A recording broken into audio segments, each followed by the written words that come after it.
Hello students, welcome to catchy chemistry.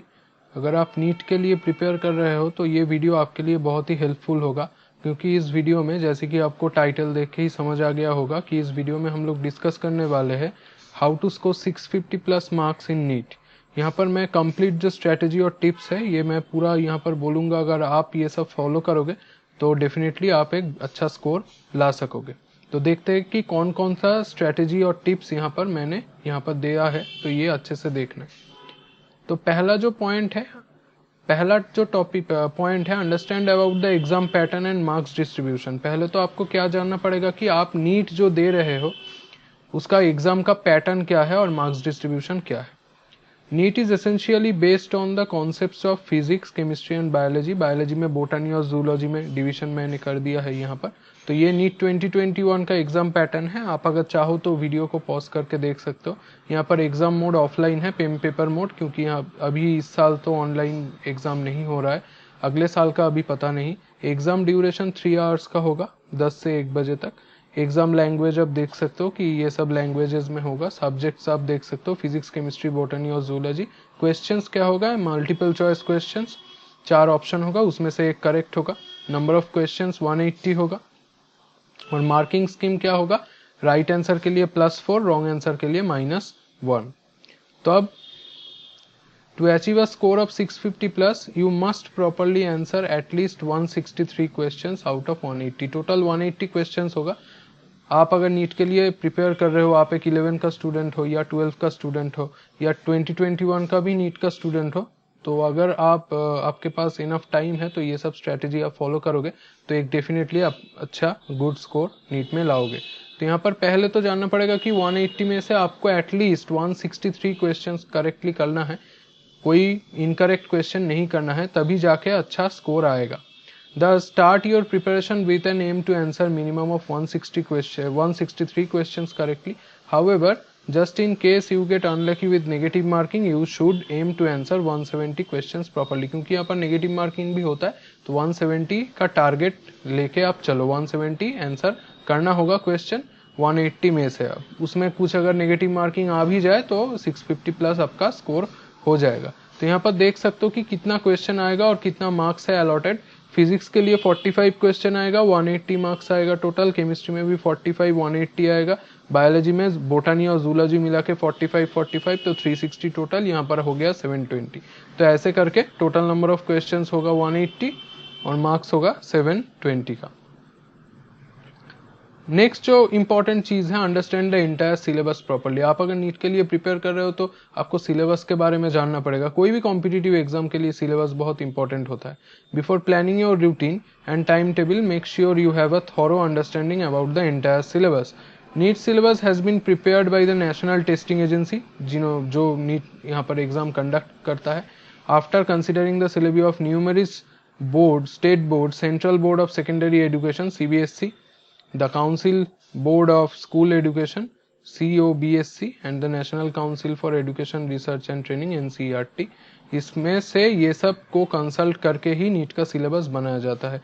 You will be able to take notes on significant and relevant themes from class 12 board syllabus after completing a thorough examination of the curriculum. अगर आप entire syllabus को properly देखोगे तो 12 board में आप जो exam दोगे 11th और 12th का जो सिलेबस है उसमें से कौन कौन सा टॉपिक है वो भी आप चूज कर सकते हो, या एक्स्ट्रा कौन सा पढ़ना होगा। तो ऐसे क्या करोगे, this will allow you to study for both NEET and board exams at the same time. तो ये आप साइमल्टेनियसली बोर्ड भी और नीट भी एक साथ स्टडी कर सकते हो। Next point, make an effective study plan. ये सब तो हो गया, पहला तो हो गया एग्जाम पैटर्न जान लिया, फिर सिलेबस भी जान लिया। अब स्टडी प्लान बनाना पड़ेगा। क्या होगा, it is strongly suggested that you build a refined and productive timetable in order to get a 650 plus score in NEET. This will not only assist you in dividing the NEET curriculum according to your preference, but it will also enable you to devote equal or necessary time to each of the subjects. ऐसा नहीं है कि सिर्फ biology पढ़ना है, ऐसा नहीं है कि सिर्फ केमिस्ट्री पढ़ना है, ऐसा नहीं है कि सिर्फ फिजिक्स पढ़ना है। तो फिजिक्स, केमिस्ट्री, बायोलॉजी को इक्वल टाइम देना पड़ेगा। तो ये तभी पॉसिबल होगा जब आपके पास कोई प्लान होगा। Try to complete the syllabus by November of the running year. अगर आप नीट के लिए प्रिपेयर कर रहे हो, इस साल के बारे में मैं नहीं बोल रहा हूँ, नीट के लिए प्रिपेयर कर रहे हो तो इस साल तो कोरोना के चक्कर में सभी लेट हो गया। अब नीट के लिए प्रिपेयर कर रहे हो तो जो रनिंग ईयर होगा, मतलब 12th का जो ईयर आपका स्टार्ट होगा 12th क्लास का, तो उसमें नवंबर के अंदर आपको सिलेबस को कंप्लीट करना है। Since the exam expected to take place in the month of May in the next year, so it will give enough time for revision and practice. तो अगर आप नवंबर में या दिसंबर में भी अगर सिलेबस खत्म कर लेते हो तो आपके पास इनफ टाइम होगा। इस साल तो मई में एग्जाम नहीं हुआ, पर हर साल तो ऐसा नहीं होगा। मैं इस साल के बारे में नहीं बोल रहा हूँ, पर हर एक साल के लिए ऐसा आप प्लान रख सकते हो। अब जब आप बनाने जाओगे टाइम टेबल नीट के प्रिपरेशन के लिए, तब आपके पास कुछ चीज़ों को आपके ध्यान में रखना पड़ेगा। कैसे? Make a time table taking into account for school hour. आपका स्कूल का जो टाइमिंग होगा, कोचिंग का जो टाइमिंग होगा, सेल्फ स्टडी होगा, आपका ब्रेक का जो टाइम होगा, आप कोई भी ब्रेक लोगे तो उसका भी टाइम आपको ये सब भी इंक्लूड करना है। It should be framed in such a manner that it allows you to study revise and practice each day. हर एक दिन में आप अगर जैसे स्टडी करोगे, पिछला दिन का रिवाइज भी करोगे और प्रैक्टिस भी करोगे MCQ. Incorporate small breaks in the time table. ऐसा नहीं कि सारा दिन पढ़ना है, छोटा छोटा ब्रेक इनकॉर्पोरेट करो ताकि आपको रिफ्रेश लगे। Include enough revision time in your time table to revise difficult and important topics multiple times. जो टॉपिक्स आपको बहुत डिफिकल्ट लगता है वो सब एक जगह पे नोट डाउन करके रखो और वो बार बार रिवाइज करो। Give at least one exam in weekend on topics for each subject that you have completed. हर एक वीक में आपने जो कंप्लीट किया है जो टॉपिक, उसके ऊपर आप वीकेंड में कोई एक टेस्ट दे दो। छोटा टेस्ट होगा तब भी चलेगा, पर दे दो। इससे क्या होगा, आपका प्रैक्टिस बहुत अच्छा होगा। Next point, at first read NCERT book. बहुत सारे स्टूडेंट ऐसा करता है कि बहुत एनसीईआरटी को छोड़ के बहुत बड़ा बड़ा बुक पढ़ने जाते हैं, तो कुछ समझ में नहीं आता। तो बेसिक मैं सजेस्ट करूंगा, पहले एनसीईआरटी को अच्छे से कंप्लीट कर लो जल्दी, फिर दूसरा कोई स्टडी मटेरियल पढ़ो। A major portion of NEET exam questions is based on the concepts mentioned in the NCERT books. Once you get confident enough to answer all the NCERT questions, you can look out for other reference book and study materials. तो कौन कौन सा book refer कर सकते हो उसके बारे में भी मैंने एक सेपरेट वीडियो बनाया है, मैं आई बटन में और डिस्क्रिप्शन में डाल दूंगा, चाहो तो वो अच्छे से देख सकते हो। वहाँ पर मैंने पूरा बुक लिस्ट दे दिया है कि केमिस्ट्री में, यहाँ पर केमिस्ट्री का चैनल है तो मैंने सिर्फ केमिस्ट्री के बारे में बोला है। Solve previous year question paper. बहुत सारे स्टूडेंट पढ़ते जाते हैं पर क्वेश्चन का कुछ मालूम नहीं होता, तो क्वेश्चन सॉल्व करना बहुत इंपॉर्टेंट है। इससे क्या होगा, आपका अंडरस्टैंडिंग बेटर हो जाएगा कि कैसे टाइप का पैटर्न आता है। ऐसा कुछ नहीं है कि सभी जगह से क्वेश्चन आता है, कुछ सिलेक्टेड टॉपिक्स है जहां पर से ही क्वेश्चन यहाँ पर आता है, क्योंकि ये कॉम्पिटिटिव एग्जाम है। Solving previous years question papers and analysing there pattern is essential. It will not only provide you with insights and ideas of what might come in NEET question paper, but will also help you in improving your time management skill. तो ये अच्छे से आप जान लोगे, solve करोगे previous year, तभी आपको पता चलेगा कि कौन सा टॉपिक रिपीट हो रहा है, कौन सा टॉपिक बहुत इंपॉर्टेंट है। After you are able to successfully solve this question paper, you can easily frame out strategy for the main exam, as you will have a comprehensive idea about how much time you need to allocate to each section. तो ऐसे आपको पता चल जाएगा कि कौन सा section ज्यादा इंपॉर्टेंट है। नीट 2021 में कौन सा सेक्शन ज्यादा इंपॉर्टेंट है, किसमें से कितना परसेंटेज क्वेश्चन आ सकता है, इसका हाइपोथेसिस मैंने डाला है। इस चैनल में भी एक वीडियो है, बहुत इंपॉर्टेंट वीडियो है। नीट 2021 का जो एस्पायरेंट है वो सब ये देख सकते हो। नेक्स्ट, गिव ऑनलाइन और ऑफलाइन मॉक टेस्ट। आप प्रैक्टिस करोगे, प्रीवियस ईयर भी करोगे, पर मॉक टेस्ट आपको देना पड़ेगा। ये ऑनलाइन मोड भी हो सकता है, ऑफलाइन मोड भी हो सकता है, जैसे आपको अच्छा लगे आप दो। जहां पर अच्छा लगे दो, पर एक अच्छी जगह पे दो जहां पर क्वेश्चन अच्छा होता है। Undertaking online offline mock test and practice test is a great way to prepare for NEET. These tests allow you to analyze your performance while strengthening your confidence. तो यहाँ पर confidence level भी आपका बढ़ेगा। Mock test further allows you to remap and revise your preparation strategies based on your performance. ये इससे आप क्या कर सकते हो, आप खुद को स्टडी कर सकते हो कि कैसे आपने इवेल्युएट कर सकते हो कि आपका परफॉर्मेंस कैसा होगा। Next point, revise important topics multiple times. जो टॉपिक बहुत हार्ड है और आपको लगा कि प्रीवियस ईयर में बहुत बार पूछा जाता है, उसको मल्टीपल टाइम रिवाइज करना पड़ेगा।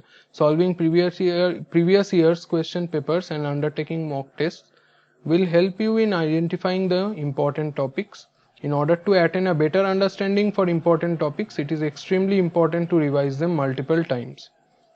Next, practice MCQs regularly. हर एक दिन पे आपको एमसीक्यू को बहुत अच्छे से प्रैक्टिस करना पड़ेगा। जहां से भी एमसीक्यू मिला, ऑनलाइन ऑफलाइन कोई भी बुक से जहां से भी मिले, प्रैक्टिस कर डालो जो टॉपिक आपको पसंद आए या जो आपने स्टडी किया है। You should not forget that exam pattern has negative marking. जितना एमसीक्यू प्रैक्टिस करोगे उतना नेगेटिव मार्किंग होने का चांस बहुत कम हो जाएगा। So you can not leave any scope of errors that can stop you from getting the desired result. अगर आप ऐसे करोगे कि तुक्का लगा दोगे या गेस कर दोगे तो आपका इनकरेक्ट होने का चांस बहुत ज्यादा हो जाएगा, और नेगेटिव मार्किंग जितना ज्यादा हो जाएगा उतना ही आपका स्कोर कम हो जाएगा। तो ट्राई करो कि नेगेटिव मार्किंग कम से कम हो, और उसके लिए रेगुलर एमसीक्यू को प्रैक्टिस करो और समझ के करो। ऐसे नहीं कि नेट से इंटरनेट से देख के कर दिया, ऐसा कुछ नहीं है, समझ के करो। To overcome this problem, regular practising the MCQ are essential. By this strategy you will not forget this topics easily. अगर ज्यादा एमसीक्यू करोगे तो वो टॉपिक आप कभी भी भूलोगे नहीं। Improve your time management skill. अब टाइम को आपको मैनेज करना है। एक 24 आवर का जो टाइम होता है, ये आपको कैसे मैनेज करना है ये आपको ही बहुत अच्छे से समझना होगा। NEET is a time bound examination as students are required to answer all the questions in a period of 3 hours only. तो 3 घंटे में 180 क्वेश्चन आपको करना पड़ेगा। तो ऐसे ही टाइम मैनेजमेंट करना पड़ता है। हर एक क्वेश्चन के लिए अप्रोक्सीमेटली 2.5 मिनट्स करके टाइम होता है। तो यहाँ पर आपको ऐसे ही समझ के क्वेश्चन को सॉल्व करना है। ऐसा नहीं है कि आपने क्वेश्चन को लिया और 10 मिनट्स 15 मिनट्स तक वो क्वेश्चन करते रहे, तो उससे कोई फायदा नहीं होगा। तो टाइम हमेशा जब क्वेश्चन प्रैक्टिस करोगे तो स्टॉप वॉच रख के ही करो। Regular practising along with revision is only proven way to perfect your time management skills for the NEET examination. Time management is an important as any other preparatory aspect. तो ये बहुत important है। If a student is able to answer 50 to 55 question, ये last वाला point बहुत important है जो मैंने लिखा है, with in a time frame of 1 hour, 1 घंटे में अगर कोई भी स्टूडेंट 50 से 55 क्वेश्चन कर लेता है, the chances of getting a good score get considerably high. तो वो अच्छा स्कोर डेफिनेटली कर सकता है। Practice more and more MCQ. Previous year question तो करोगे, उसके साथ जहां से भी एमसीक्यू मिला कर डालो। Try to solve at least 50 MCQs per day apart from solving previous year question. PYQs मतलब previous year question. A good MCQ practice book will enhance your knowledge. मैंने सेपरेट वीडियो यहाँ पर बना के डाला है कि कौन कौन सा बुक आपको एमसीक्यू के लिए लेना है, कौन सा टेक्स्ट बुक आपको स्टडी करना है। तो ये सब वीडियो मैंने डाला है। During MCQs practice, try to note down topics which you hear for the first time. तो ऐसा होगा कि कोई टॉपिक आपने कभी नहीं सुना, तो वो सब टॉपिक नोट डाउन करके रखो और वो सब क्या करोगे, क्लियर कर दो।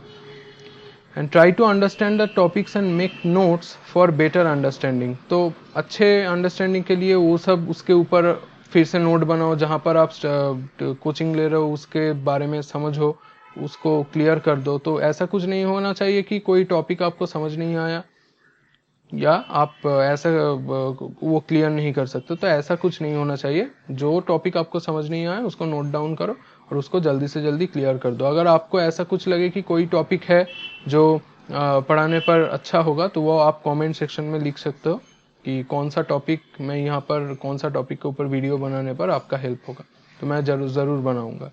Bye this strategy you can easily expand your knowledge. अब नेक्स्ट होगा कीप योर सेल्फ हेल्दी। ये सबसे ज्यादा इंपॉर्टेंट पॉइंट है। बहुत सारा नीट एस्पायरेंट ऐसा है, सारा दिन स्टडी करता है तो उसके चक्कर में वो स्ट्रेस्ड हो जाता है, डिमोटिवेटेड हो जाता है। ऐसा नहीं होना चाहिए। Last but not least, maintain a good physical and mental health which is essentially important during NEET preparation. NEET की क्यों, बहुत हर एक कॉम्पिटिटिव एग्जाम, बोर्ड एग्जाम, सभी के लिए आपको हेल्दी होना जरूरी है। A tired and stressed mind is biggest nemesis of human efficiency and productivity. Furthermore, it also makes it hard for the student to understand and memorize the concept. Staying unhealthy during the preparatory phase can eventually hinder your preparation tactics and induce a feeling of discontent and demotivation. बहुत important point है, demotivate नहीं होना है। Thus, it is essentially to formulate a lifestyle routine along with a study routine with special attention to diet, rest and sleep. तो आपको ऐसा कुछ routine बनाना होगा जो आपको डिमोटिवेट ना करे, और जो लोग आपको डिमोटिवेट करेगा उससे तभी के लिए, कुछ दिनों के लिए आप दूर ही रहो तो अच्छा होगा। क्योंकि इस समय पर बहुत सारा लोग ऐसा होता है कि आपको डिमोटिवेट करना चाहते हैं, तो ये डिमोटिवेटेड नहीं होना है। eat well, sleep well, and take a break from studies to do things that make you feel relaxed and stress free. ये सब करोगे. Dedication, commitment, and excellence, and a disciplined routine are the main keys that will help you to clear NEET with a 650 plus score. Combine your hard work with a smart work and map your preparation strategy around three important aspects: learning, revising and practicing. तो आप अगर ये तीन चीज़ों को follow करोगे, कोई चीज़ को लर्न करोगे अच्छे से, कॉन्सेप्ट को क्लियर करोगे, रिवाइज करोगे बार बार और प्रैक्टिस करोगे एमसीक्यू, तो आपको कोई नहीं रोक सकता 650 प्लस स्कोर करने से. पर आपको ध्यान भी रखना पड़ेगा कि एक्साइटमेंट में आप गलती ना कर दो. तो या thank you for watching this video. अगर आपको ये वीडियो पसंद आया तो लाइक करो और फ्रेंड्स के अंदर ज़्यादा से ज़्यादा शेयर करो, चैनल को सपोर्ट करो ताकि मैं दूसरा नए टॉपिक के ऊपर ऐसे ही वीडियो लाता रहूं. और आपको अगर लगे कि कोई ऐसा टॉपिक है जिसके ऊपर मुझे वीडियो बनाना चाहिए क्योंकि वो टॉपिक आपको केमिस्ट्री में समझ नहीं आ रहा है, तो ज़रूर से कमेंट करना. मैं उसके ऊपर डेफिनेटली वीडियो बना के आपका डाउट जो है क्लियर कर दूंगा. Thank you.